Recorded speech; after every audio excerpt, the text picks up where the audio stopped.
क्या आपने कठपुतली का खेल देखा है? इस खेल की खासियत पता है क्या होती है? क्योंकि इस कठपुतली के खेल का एक बाप होता है, मतलब वो जो इनको अपनी उंगलियों में नचाने का हुनर रखता है।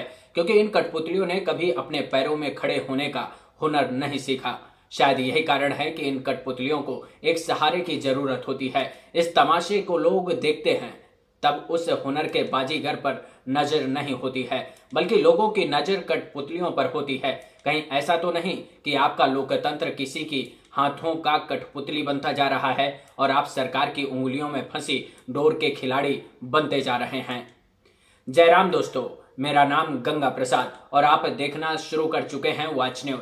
हमारी कोशिश होती है कि हर एक मुद्दे का सटीक विश्लेषण किया जाए ताकि आप तक सही जानकारी पहुंच सके। कहते हैं कि पढ़ेंगे लिखेंगे बनेंगे नवाब, तो इस तस्वीर को सामने रखकर इसके क्या मायने निकाले जाए? ऐसी कौन सी मजबूरी थी जो बच्चों को घुटनों के बल अपने ही प्रदेश के चुने हुए मुख्यमंत्री के कदमों में झुकने के लिए मजबूर कर दिया? कल इन बच्चों से क्या उम्मीद करेंगे कि वो आपके लिए रीढ़ की हड्डी को सीधी रखकर खड़े हो जाएंगे? क्योंकि हमारे भविष्य को ही रीढ़ बहीन बनाने की कवायद चल रही है। तभी तो जब मुख्यमंत्री बिछी हुई रेड कारपेट पर चल रहे थे तो देश का भविष्य कहे जाने वाले ये बच्चे उनकी ही कदमों में बिछ गए। जिन बच्चों को आंख से आंख मिलाने की आजादी ना दी गई हो, उन बच्चों में भविष्य की बागडोर संभालने का मुकद्दर कैसे कोई देख सकता है? जिस मुख्यमंत्री को बच्चों के सामने नतमस्तक हो जाना चाहिए था, वो बच्चे एक शहंशाह के सामने नतमस्तक होकर सही से दुआ सलाम भी ना कर सके। अब सोचिए, हम कौन सा समाज बनाने की ओर बढ़ रहे हैं? एक गुलामी से निकले और दूसरों को गुलाम बनाने की आदत से आज भी बाज नहीं आते। क्या इसी दिन के लिए हमारे देश के सेनानियों ने अपनी जान की कुर्बानी दी? क्या सोचते होंगे भगत सिंह, चंद्रशेखर आजाद, मंगल पांडे, राजगुरु, महात्मा गांधी, नेहरू, पटेल जैसे नेता जो आजादी के लिए जान को दांव पर लगा देते थे? कितना शर्मनाक है कि हमारे देश के भविष्य को किसी को खुश करने के लिए सजदे के लिए मजबूर कर दिया जाएगा। जिन बच्चों के सवालों से आसमान गूंजना चाहिए था, उन बच्चों की चुप्पी और सजदे में झुके सिर क्या सवालों को जन्म देने की कहानी लिखेंगे या फिर गुलामी को स्वीकार करने की परंपरा को बढ़ाएंगे? इसे कोई परंपरा, कोई संस्कृति तो कोई कल्चर का हवाला दे सकता है। मैं नहीं जानता कि मणिपुर का कल्चर कैसा है, लेकिन ऐसा है तो बहुत ही शर्मनाक है। ये हम सबको सोचना होगा और लोकतंत्र का पाठ उनको भी पढ़ना होगा जो सत्तासीन होकर शहंशाह बनने की तरफ बढ़ जाते हैं, जो जनता के गुलाम फिर भी ना जाने कौन सा नशा चढ़ जाता है, जो भूल जाते हैं अपनी अदावत को, जो भूल जाते हैं खुद की इबादत को, जो भूल जाते हैं अपनी ही कहावत को।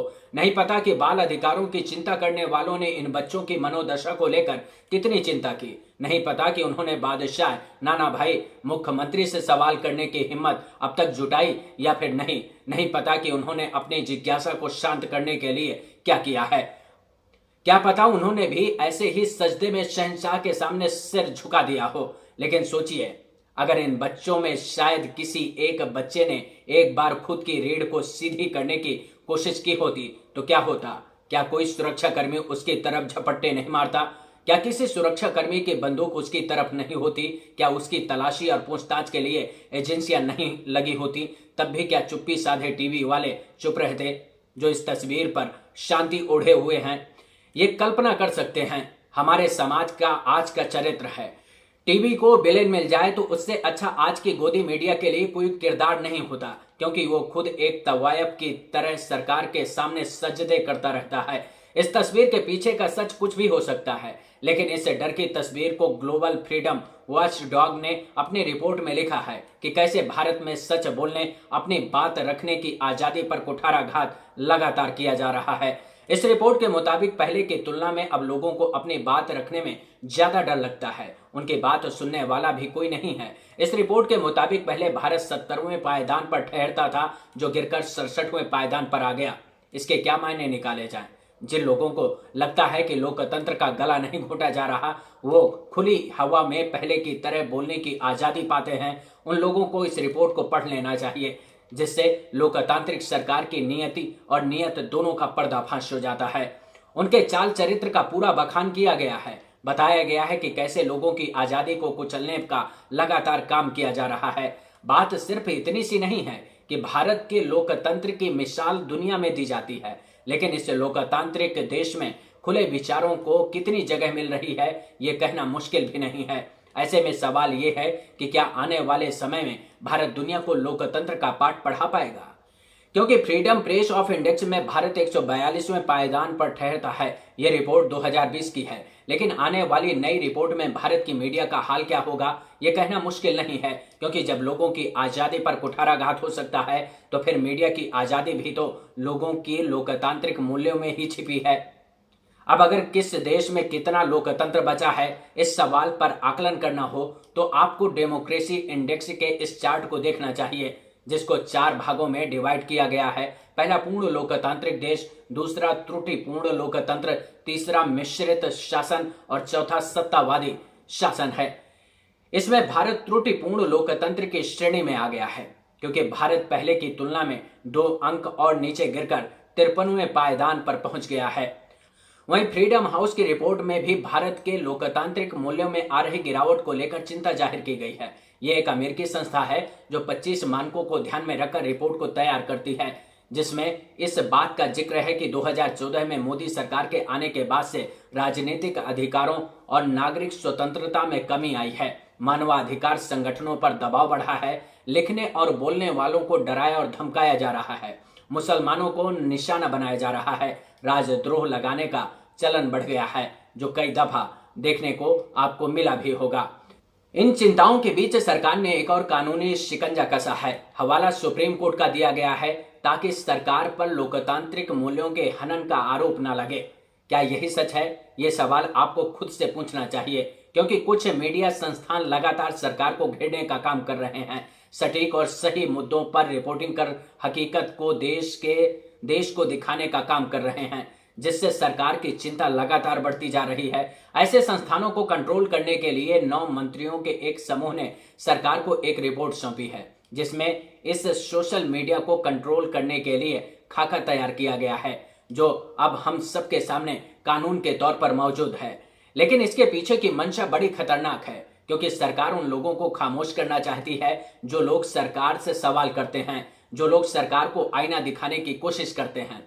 इस रिपोर्ट को द कारवां पत्रिका ने लोगों के सामने लाने का काम किया है। इस रिपोर्ट में मुख्तार अब्बास नकवी ने जोर दिया है कि कैसे सरकार के खिलाफ लिखने वाले या फिर फेक नैरेटिव चलाने वालों को चुप कराने के लिए एक स्ट्रेटजी होनी चाहिए।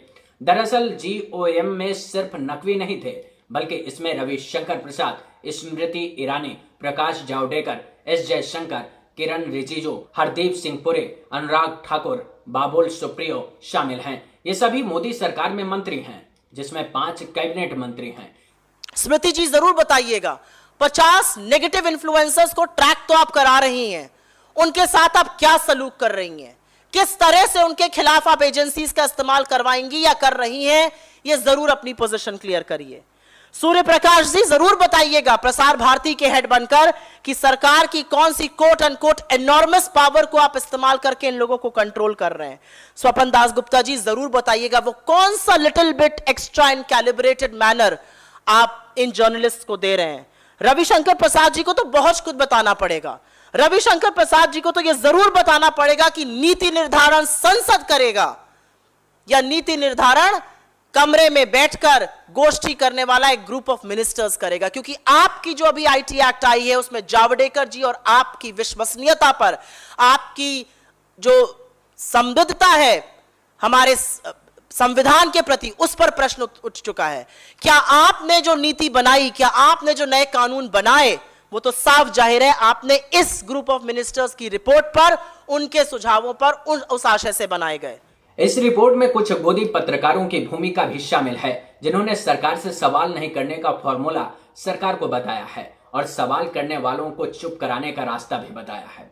इस रिपोर्ट में चौंकाने वाली बात यह है कि जब मीडिया गोदी मीडिया बनाम मुद्दों की बात करने वाले लोगों के बीच बढ़ गया, तब सरकार 3 श्रेणियों में पत्रकारों को बांटने की चाल चल रही है। सरकार के पक्ष वाले पत्रकार, तटस्थ रहने वाले पत्रकार और सरकार विरोधी बात करने वाले पत्रकारों की श्रेणी होगी, जिनमें से सरकार को खुश करने वाले पत्रकारों को सरकारी ठप्पा लगेगा। मतलब सरकार उन पत्रकारों को खुश करने के लिए कुछ गिफ्ट दे सकती है और अपने भक्तों से उनके गुणगान गाने और प्रमोट करने का इनाम दिलाएगी।